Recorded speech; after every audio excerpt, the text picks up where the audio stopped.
प्रदेश सरकार की मंत्री श्रीमती बेबी रानी मौर्य जी,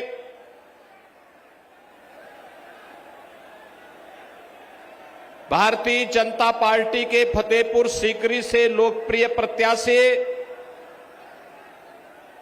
किसान मोर्चा के राष्ट्रीय अध्यक्ष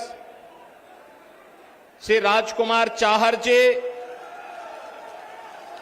जिला अध्यक्ष भारतीय जनता पार्टी श्री गिरिराज सिंह कुशवाहा जी, माननीय विधायक श्रीमती रानी पक्षसालिका सिंह जी, माननीय विधायक गण श्री भगवान सिंह कुशवाहा जी, छोटेलाल वर्मा जी, राजेश चौधरी जी, पूर्व मंत्री चौधरी उदय भान सिंह जी, माननीय विधायक धर्मपाल सिंह जी, माननीय सांसद नवीन जैन जी, आज के इस कार्यक्रम में विशेष रूप से उपस्थित भारतीय जनता पार्टी के प्रदेश के उपाध्यक्ष संतोष सिंह जी, पूर्व वायु सेनाध्यक्ष श्री राकेश सिंह भदौरिया जी, जिला पंचायत अध्यक्ष भारतीय जनता पार्टी के डॉक्टर मंजू भदौरिया जी, आज के इस कार्यक्रम में उपस्थित भारतीय जनता पार्टी, राष्ट्रीय लोकदल, निषाद पार्टी और अन्य सभी सहयोगी दलों के हमारे पदाधिकारीगण, भारी संख्या में करावली विधानसभा क्षेत्र में उपस्थित इस क्षेत्र के सभी मेरे उपस्थित बहनों और भाइयों, इस ऐतिहासिक और पौराणिक क्षेत्र को कोटि कोटि नमन करते हुए मैं आप सबका हृदय से अभिनंदन करता हूं। बहनों और भाइयों, ये पूरा क्षेत्र ब्रज भूमि का भाग है। गिरिराज महाराज की बड़ी कृपा इस पूरे भूभाग पर है। दुनिया यहां के रज रज में कृष्ण कन्हैया का दर्शन करती है और आपका सौभाग्य है कि इस धरती पर रह करके जीवन यापन करके आप सभी लोग भारत माता की सेवा करने में लगे हैं। और इससे अच्छा उदाहरण क्या हो सकता है किसी माटी के लाल श्री RKS भदौरिया वायुसेना के अध्यक्ष के बाद अब भारतीय जनता पार्टी के साथ मिलकर के आप सबके लिए कार्य करने के लिए तत्पर हैं। बहनों और भाइयों, ब्रज भूमि का भी अब नंबर आने वाला है।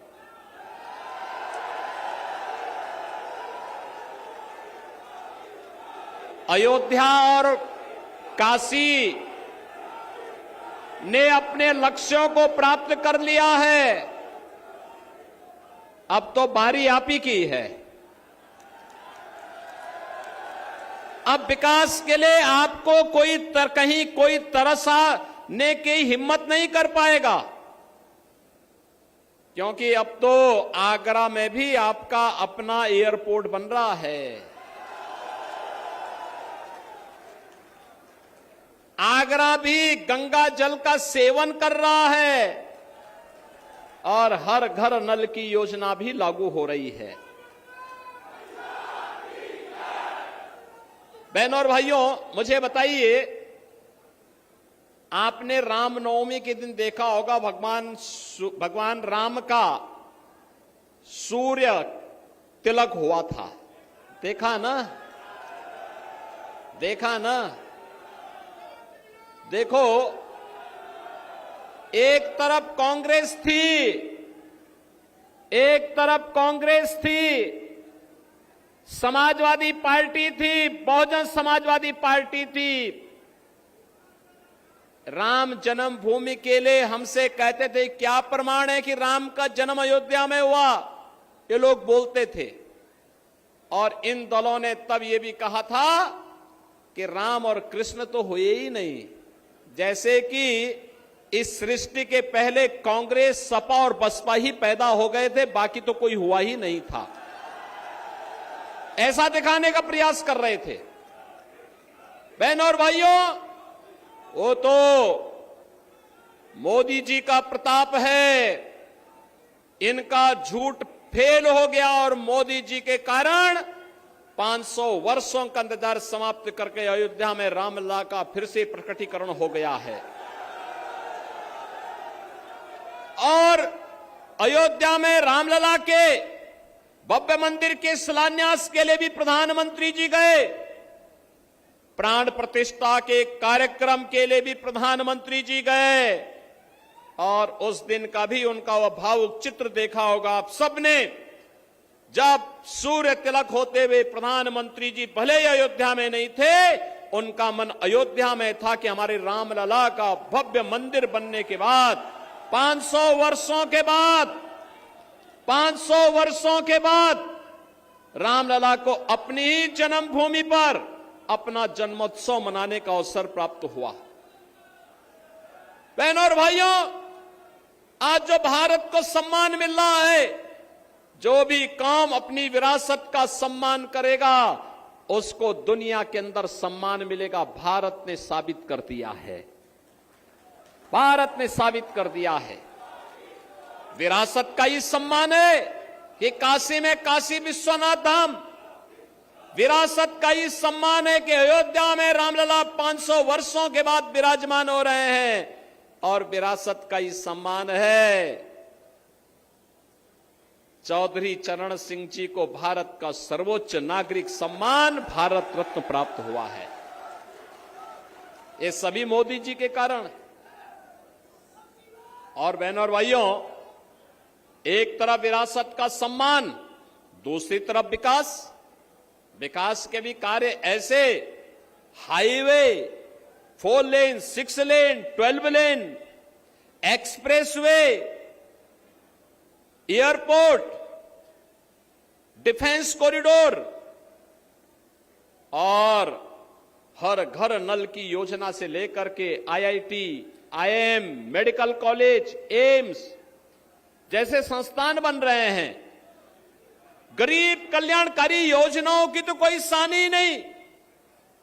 आप सोचो, 1947 में भारत से बड़े दंभ के साथ पाकिस्तान अलग हुआ था।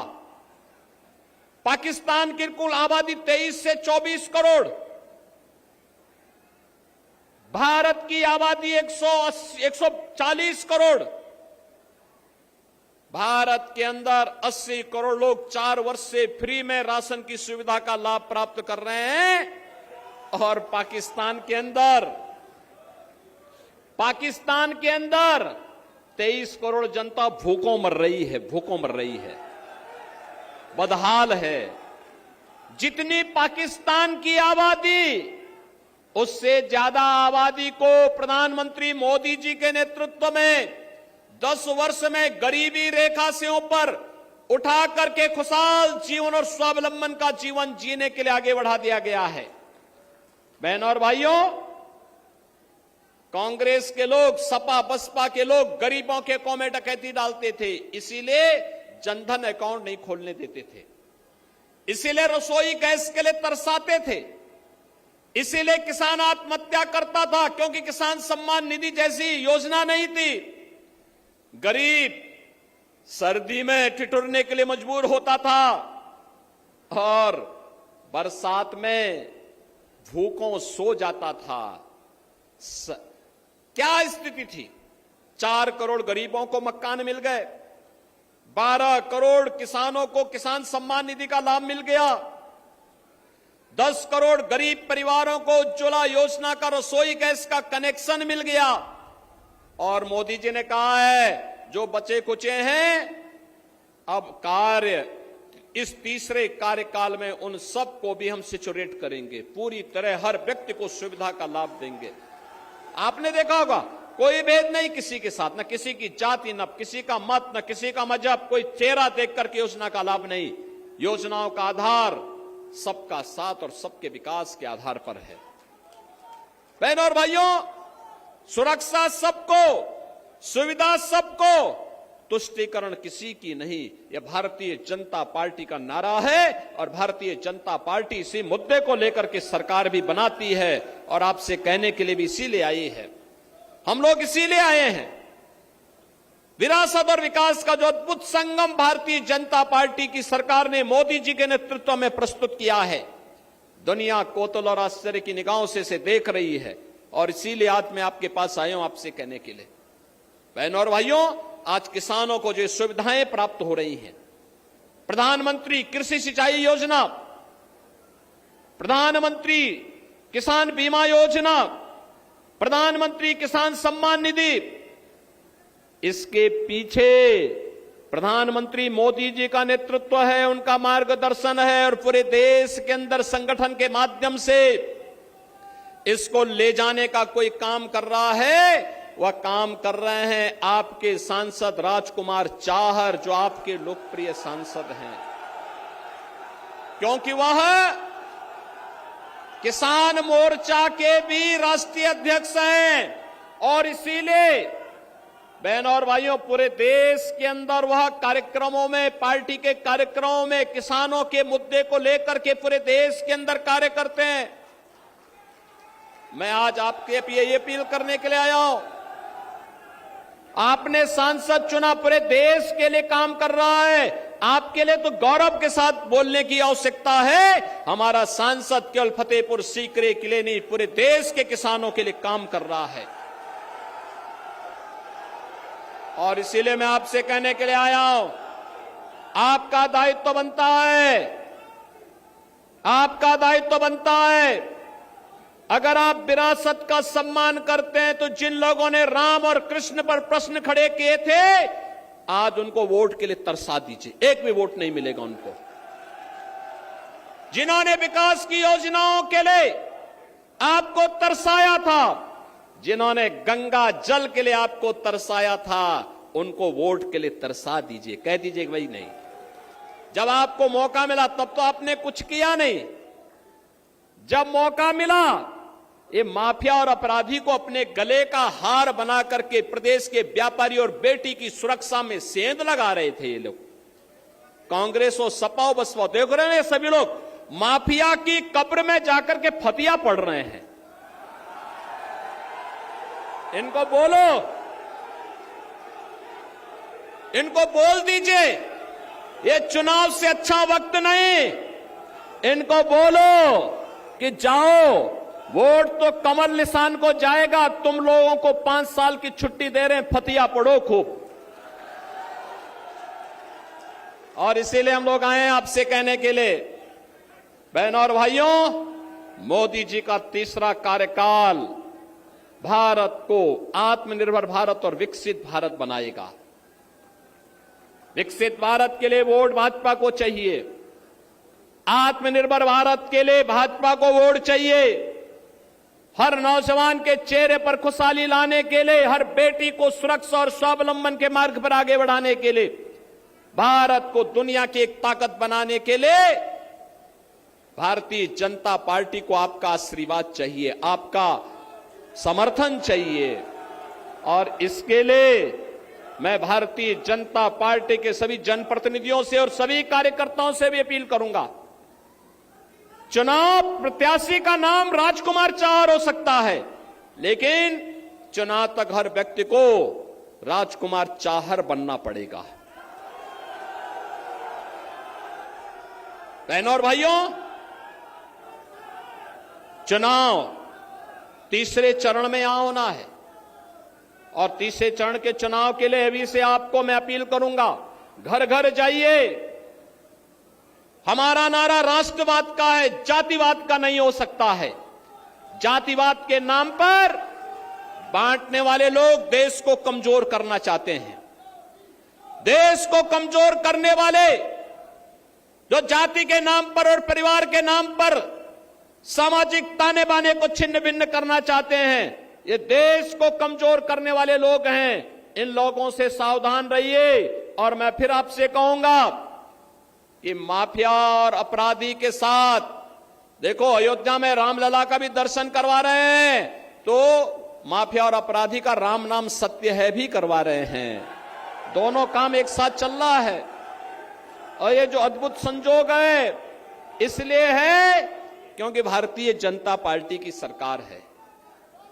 और इसीलिए मैं आपसे अपील करूंगा कि तीसरे चरण के मतदान के लिए अभी से कमर कसिए। एक एक वोट हमारा राष्ट्रवाद के लिए जाएगा, मोदी जी के लिए जाएगा, कमल चुनाव चिन्ह के लिए जाएगा। और इसके लिए राजकुमार चाहर को भारी मतों से विजयी बनाना पड़ेगा। सहमत हैं? सहमत हैं? सहमत हैं? आप सभी लोग इस बात के लिए सहमत हैं ना? घर घर जाएंगे, मतदान का प्रतिशत बढ़ाएंगे, हर मतदाता को मतदान स्थल पर चलने की अपील करेंगे। तो बहनों और भाइयों, कमल चुनाव चिन्ह पर राजकुमार चाहर बनकर के आप घर घर जाएंगे इस विश्वास के साथ। मैं आप सबसे कहूंगा, आप मेरे साथ बोलेंगे, भारत माता की, भारत माता की, भारत माता की, वंदे वंदे वंदे। बहुत धन्यवाद आदरणीय हमारे पूज्य। तो बीजेपी का मिशन 400 पार के तहत मुख्यमंत्री योगी आदित्यनाथ की तरफ से लगातार प्रचार का मान जो है वो संभाले हुए हैं। और इस वक्त वो आगरा के फतेहपुर सीकरी में हुंकार भरते हुए राजकुमार चाहर के हित में वोट की अपील करते नजर आए।